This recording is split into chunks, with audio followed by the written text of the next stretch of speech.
آئیے میں پروگرام کو آگے بڑھاتے ہوئے دعوت دیتا ہوں محمد علی بن عبد الکریم مصطفیٰ بن خلیل، یہ دونوں طالب علم آپ کے سامنے مدارس عربیہ پر مکالمہ پیش کریں گے۔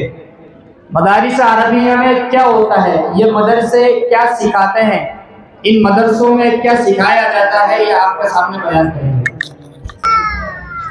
السلام علیکم ورحمۃ اللہ وبرکاتہ۔ ہم آپ حضرات کے سامنے ایک مکالمہ پیش کرنا چاہتے ہیں جس کا موضوع ہے مدارس عربیہ۔ آپ سبھی حضرات بغور سماعت فرمائیں۔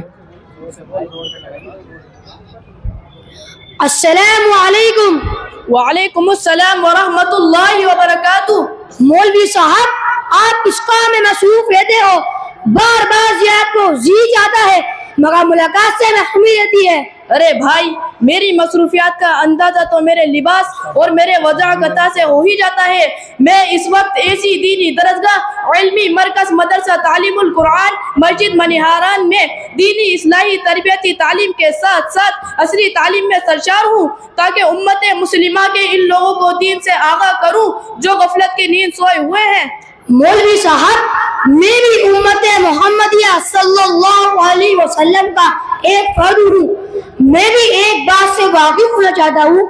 کافی عرصوں سے میرے ذہن میں یہ بات گردش کر رہی ہے کہ آج ملک کے گوشہ گوشہ میں مدارس عربیہ تعلیم کی طرف رواں دوا ہیں، تو کیا ماضی میں بھی اسلامی مدارس اور ان کے قائم کردہ اکابرین نے دین و اسلام کی بقا و تحفظ کے لیے کوئی قربانی دی ہے یا نہیں؟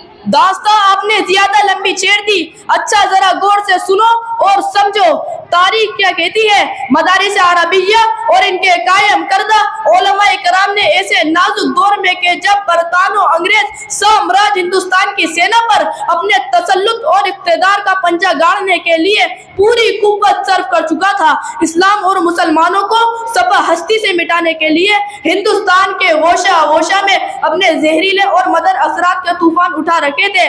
انگریزوں کے ظلم و ستم سے اس دور میں جبکہ دین و اسلام پر چاروں طرف سے حملے ہو رہے تھے اور ہندوستانی مسلمانوں کا ایمان خطرے میں پڑ چکا تھا، ٹھیک اسی وقت امت محمدیہ صلی اللہ علیہ وسلم کے وارث امین اور جانثار میدان میں کود پڑے اور ہر فتنے کا منہ توڑ جواب دے کر، ہر ظلم و ستم کی زنجیروں کو توڑ کر مسلمانوں کو اپنے حقیقی مذہب کی طرف لانے کے لیے جگہ جگہ مدارس اسلامیہ کا جال بچھایا۔ آپ دیکھتے ہیں آج جو ہر جگہ قول اللہ قول الرسول بلند ہے اور اس ظلم قدح کفر میں ایمان بھی یقین کی شمع ہدایت روشن ہے، یہ سب مدارس عربیہ اور ان کے قائم کردہ اکابرین کی محنتوں کا ثمرہ ہے۔ مولوی صاحب، کیا ان مدارس عربیہ نے ہندوستان کی جنگ آزادی میں بھی کوئی کردار ادا کیا ہے، یا ان مدارس پسندان توحید نے کوئی ایسا کارنامہ انجام دیا ہو جس کو تاریخی حیثیت حاصل ہو؟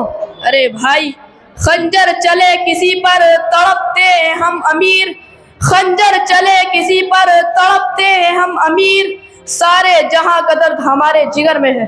ہندوستان میں سلطنت مغلیہ حکومت کے زوال کے بعد جب انگریزوں نے انڈیا پر مکمل تسلط جما لیا تو کم و بیش 3 بار اور بالخصوص 1857 عیسوی کی جنگ آزادی میں اس قدر خونی ڈرامہ کھیلا گیا جس کے تصور سے آج بھی رونگٹے کھڑے ہوتے ہیں۔ ایک ہندو مورخ میورام گپتا نے لکھا ہے، ایک اندازے کے مطابق 1857 عیسوی کی جنگ میں کم و بیش 5 لاکھ مسلمانوں کو پھانسیاں دی گئی تھی، اور مزید لکھا ہے ان میں زیادہ تر بڑے بڑے علماء کرام اور ودانش اوران قوم تھے۔ اس وقت میں اگرچہ آزادی کا نعرہ بھی جرم تھا، لیکن مسلمانوں کے رہنما علماء کرام نے اپنا امتیازی کردار آزادی کی صبح تک جاری رکھا، جس کا نتیجہ آگے چل کر 15 اگست 1947 عیسوی کو صدہا قربانیوں کے بعد گلشن ہند کو آزادی کی بہاریں نصیب ہوئی، اور اب کے ہند پر آزادی کا سورج طلوع ہوا تھا جو آج بھی انہی آزادی کی کرنوں کے ساتھ چمک رہا ہے۔ لہٰذا یہ سب مدارس اسلامیہ اور ان کے فرزندان توحید کے خون کا رنگ ہے جو آج ہندوستان آزادی کی صورت میں روشن ہے۔ واقعی مولوی صاحب، آپ نے تو میری آنکھیں کھول ڈالی۔ ہم تو اپنی دینی اداروں اور اپنی اکابرین کی قربانیوں کو بھلائے بیٹھے تھے۔ اچھا مولوی صاحب، اجازت دیجیے، خدا حافظ، السلام علیکم۔ وعلیکم السلام ورحمۃ اللہ وبرکاتہ.